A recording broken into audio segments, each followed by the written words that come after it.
Be joined by Chancellor Mike Duffey. Um, Before we get into our conversation, I wanted to just do a quick rundown of how it'll go, just a general structure. So it'll be a 30 to 45-minute conversation. We received a lot of questions from the survey that we sent out a couple weeks ago. So some of the questions today are from that survey. Some of them are combined questions because we had duplicates, and some we just were not able to get to. This webinar will be recorded, and it's recording now, and it will be sent out after the fact. So you can rewatch if needed or share with people who were not able to attend today. With that being said, I will go ahead and introduce the Chancellor. I have a bio for him here that I'll go ahead and read, and I'll give him an opportunity to add anything to it. So Mike Duffey was appointed the 11th Chancellor of the Ohio Department of Higher Education in January 2024. And as Chancellor, he oversees the state's 2-year and 4-year colleges and universities and Ohio technical centers. In addition, the Chancellor provides policy guidance to the Governor and the Ohio General Assembly and carries out higher education policy. And prior to being named Chancellor, Mike Duffey served ODHE as Senior Vice Chancellor for 5 years, where he worked on policy proposals for the administration, including tuition guarantees, transcript release, student debt relief, short-term credentials, Ohio's new merit scholarship, increases to need-based aid, and support for innovation and technology commercialization, among other topics.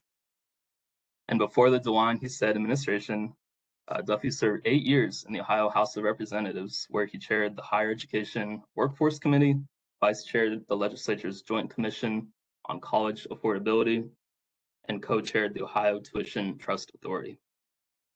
And Chancellor Duffey and his wife, Lindsay, she is a public school teacher and librarian, live in Worthington, Ohio, and are the parents of 2 children, Jack and Annie. The family also has 2 golden doodles, Comet and Clover. Chancellor, would you like to add anything to that? No, that's perfect. Thank you very much. Awesome. So I think we're going to go ahead and jump into questions here. And the first question being, what do you see as the key challenges facing higher education today? There are 3 things I'm going to talk about. The first is, and I don't know how many people on the call know this. I think generally it's widely known. But there's a lower percentage of students choosing to go to college in Ohio and nationally. So nationally, about a decade ago, it would have been closer to 68%, and now it's closer to 62%. And a decade ago in Ohio, it would have been 62%, and now it's closer to 52%. So Ohio is, in my opinion, pretty dramatically below the national average, and that gap is widening, and that's a little bit scary.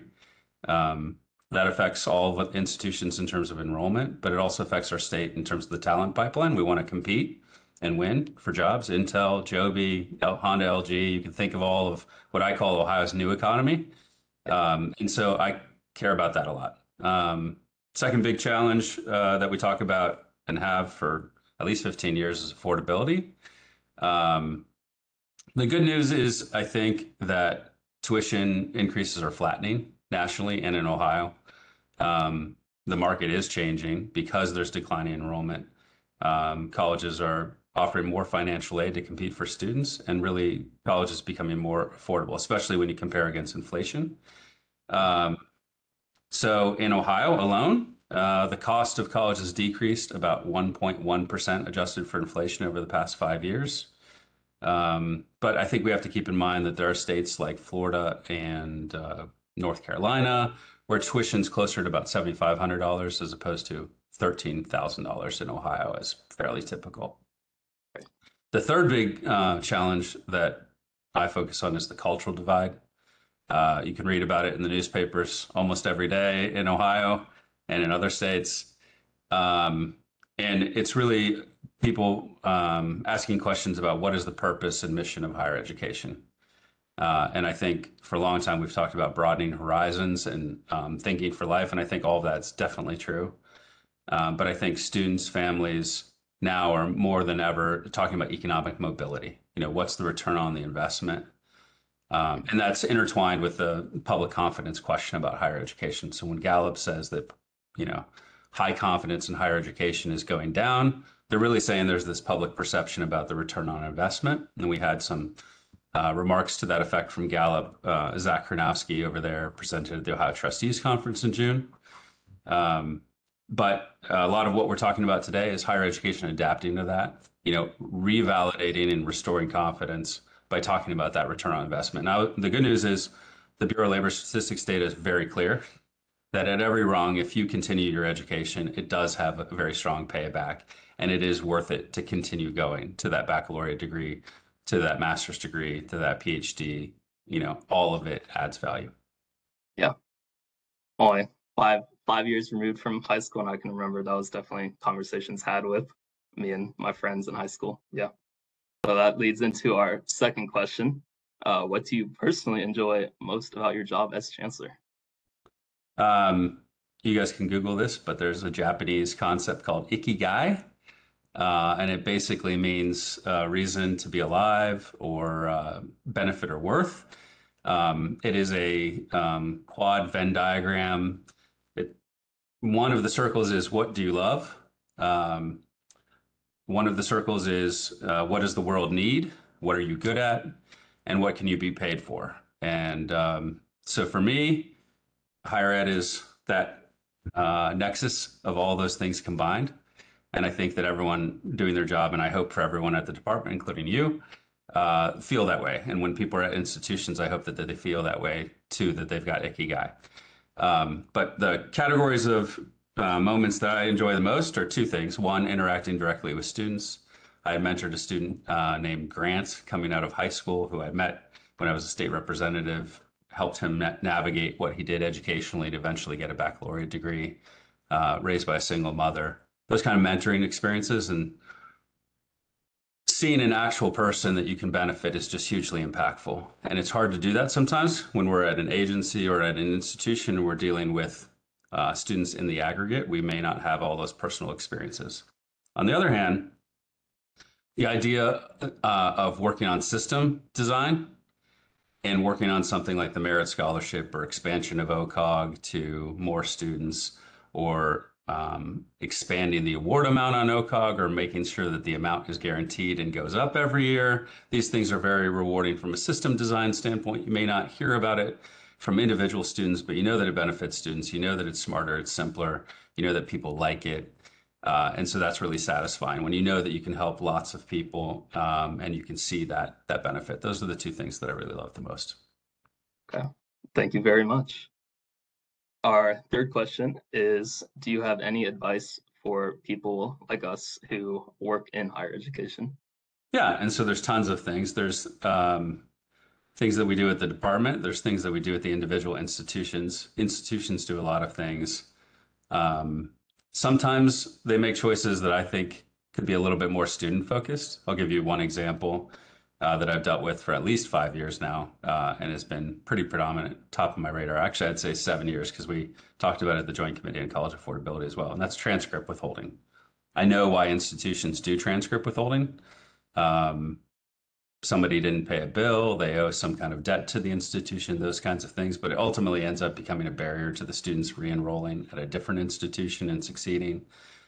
Sometimes the students might have paid for the majority of their education and the transcripts being withheld for a parking ticket or whatever it could be.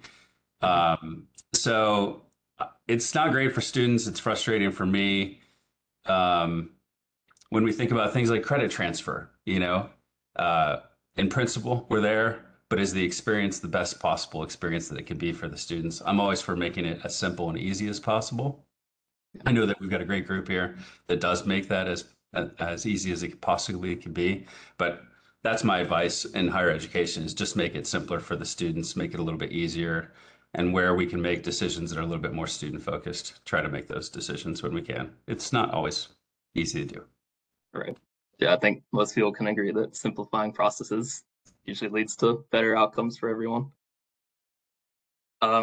So I think that leads into our fourth question, which is, what lessons did you learn from your own higher education experiences throughout your career? I was talking to Paula, I think, about this, and I never majored in economics in undergrad, but I minored in economics essentially, and economics comes up so often in what we're thinking about in terms of supply, demand, equilibrium, how to optimize the system. So I think about economics a lot. I didn't major in language arts. I wasn't an English major. I was a poli-sci major in undergrad. And then I got my graduate degree in business, but language. And there was, in particular, a professor with a very large beard who taught argumentative writing, who has just, changed my life. So you love to have those faculty members that inspire you and you are excited to go to class. That was my experience with that professor, and it really led me to thinking about writing. And I think I write better than I talk, actually. So um, the what else? I graduated in 4 years, so I faced no real adversity in terms of like graduating from undergrad, but I did leave law school. And I think that there are different points that people struggle in higher education, and they have to decide what are you going to do, and do you return? Yeah. And so I re-enrolled in college as an adult, even while being the senior vice chancellor here at the department, to get my MBA. And I think the lesson that one of the lessons I learned about that is that education is lifelong. There's no time at which it's too late to go back and do it. Just do it anyway. And that we as institutions, both the state of Ohio and the institutions in our state, need to think about that range of student experiences more. If you went back 50 years, you might have said, look to the left, look to the right. One of you is not going to be here. You're not going to make it. This is college. It's a winnowing process. And there was a bit of pride around that. I think now the conversation is very different. It's, we lost a student. How do we get that student back and how do we get them to completion? So that completion mindset, I think, means that we have to cater to a lot more adult students now in the state of Ohio. And I think that that's something that I learned from my personal experience as well. Yeah. And just as a short follow-up question to that, when and where do you think your passion for higher education started or came from? Oh, I mean, a little bit baked in. If your father was a fisherman or a shoe cobbler, are you more likely to do those kinds of things, right? My father was a faculty member at the Ohio State University in the School of Law. My mother had a PhD and she did adult education at Columbus City Schools. So it was a little bit baked into the pie, but it wasn't something that I thought that I was going to pursue when I was in undergrad or even after that. I was obviously interested in politics, and you know that from my bio. Yeah. But when I got into the state house, and a sorting process occurs where it's like, what committees are you going to be on and what are your topics of interest? It's easy for other people to sort me into an affinity for higher ed because I had that familiarity and interest, but I sorted myself that way. And so then I just became a specialist. So I would say it didn't really happen until I got to the legislature in terms of specializing in it, but I always had the interest and it was kind of in my life in different ways. Okay. I've always been curious about that, so thank you Yeah. for that. That leads to our fifth question now, which is, what is your vision for higher education in the state of Ohio, and how does transfer fit into that? Yeah, in the coming months, I think we're going to be talking a lot more, and this is something you'll hear. I haven't said this before, but Ohio's campaign for talent. The idea that Ohio is trying to compete with other states for economic prosperity. That's not just for the state in the aggregate, the abstract, but it's for the individual Ohioans that are here. And so it's how do we provide economic mobility? How do we raise median wages, household incomes, so that people can thrive and really do whatever it is that they want to do, whether they want to pursue an education, whether they want to pursue a dream job. They're able to do it if they have more economic mobility in life. And so I'm very much evaluating what we do in higher education is saying, how difficult is it for the student to achieve that credential? How expensive is it? How long does it take? And then what's the return on investment on that? Looking at the UI wage match data, looking at Ohio Department of JFS, like did somebody actually get a job? Did they get economic mobility out of that program? And it varies widely from program to program, but I'm going to be talking about that. And I'm going to talk about the shortages that we have at every level. And it's all of the above, not just baccalaureate degrees, not just associate degrees, but we, in fact, may have shortages in certain master's programs where we need more pipeline talent to come through with master's degrees to attract the companies and to fill the jobs and support all our families. So That's a huge part about it. In Ohio today, we talk about the attainment goal generally. Uh, by 2025, the goal was 65%. We're at 52.3% according to Lumina. Now, the truth is that many states are not going to hit that goal. They set very high, ambitious goals. But I would say one of the things about those attainment goals was they were just saying a credential of value that had a value above replacement, meaning the high school diploma, or they were an associate degree or a baccalaureate degree or higher. And I think it's much more nuanced than that. I think, again, you need a certain amount of PhDs. If your conversation is only about associate degrees and bachelor's degrees, you're kind of missing the full portfolio that we need to compete. And so the campaign for talent is really the way to think about that. Okay, thank you. That leads to our next question, which is, what are your priorities when it comes to transfer? Well, you kind of heard this earlier, but simple and easy, seamless and invisible, I think, are two other words to talk about. From the student perspective, they it shouldn't be visible, right? If it's visible to them and they have to do something and there's multiple steps and lots of conversations, I think that that's kind of counterproductive. Those are all friction points. I very much think about this in terms of friction. I would say there's a machine and machine has friction in it. Friction's not good. You don't want friction. So we're trying to make it less friction and simpler. And I think in doing that, it could be not just less friction for the student, but less friction for the institutions, because I think ultimately the institutions don't want to have a lot of back and forth with the students too. It's time consuming. So where there are opportunities that pop up, or if people on this call have ideas and they want to send us those ideas through you and Paula and everyone else, I'm very interested in the ideas that can help make it more seamless and smooth. Yeah, I definitely think that tied into your earlier answer about simplicity. I think that would absolutely create less friction for students and institutions. Yeah. Okay. Next question being, what are your thoughts on compliance and accountability of institutions in regard to our state transfer initiatives? Well, we kind of talked about this. This is kind of the culmination of all the previous questions. So, what are ultimately the outcomes for students? I think we should be outcome focused. Are they transferring successfully? Are they completing and getting a degree? Are they having a positive workforce outcome? Um, how do we compare ourselves on a relative basis to other states in terms of our transfer system and the actual data? I think Ohio, from a effort perspective, very high, admired by other states, and I think everyone that's on this call has a lot to pat ourselves on the back about having achieved, and we've been able to collaborate and have a lot of agreements.